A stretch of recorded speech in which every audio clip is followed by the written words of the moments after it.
بڑی خبر ہے آپ کے ساتھ شیئر کر رہے ہیں نیوز 24/7 اردو کی جانب سے۔ معاملہ اٹھانے پر سندھ حکومت کی جانب سے اہم فیصلہ کیا گیا ہے۔ میٹرک کے سالانہ امتحانات سے متعلق گزشتہ دنوں آپ کو بتائیں کہ والدین اور طلبہ کی جانب سے مطالبہ سامنے آیا تھا اور اس پر تشویش ظاہر کی جا رہی تھی کہ رمضان المبارک میں میٹرک کے امتحانات لینا درست نہیں ہے، جس سے والدین کو سخت پریشانی کا سامنا ہوگا، جبکہ بچوں کی تعلیمی کارکردگی متاثر ہو سکتی ہے۔ اب بتایا جا رہا ہے کہ سندھ حکومت کی جانب سے فیصلہ کر لیا گیا ہے کہ امتحانات کو ری شیڈیول کیا جائے۔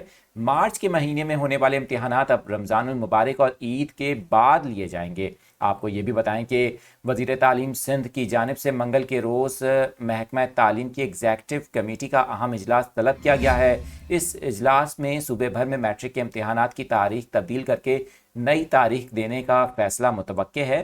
آپ کو بتائیں کہ اس سے قبل میٹرک کے امتحانات مارچ کے مہینے میں شیڈیول تھے، تاہم والدین اور طلبہ کی جانب سے مسلسل یہ مطالبہ کیا جا رہا تھا کہ سخت جو بزی شیڈیول ہوتا ہے رمضان المبارک میں، اس کے باعث بچوں کے لیے امتحانات دینا ممکن نہیں ہے، اور یہ فیصلہ اب متوقع ہے۔ منگل کے روز اہم اجلاس متوقع ہے جس میں یہ فیصلہ حتمی طور پر کیا جائے گا، تاہم ذرائع کی جانب سے بتایا گیا ہے کہ امتحانات کو ری شیڈیول کرنے کا فیصلہ کر لیا گیا ہے۔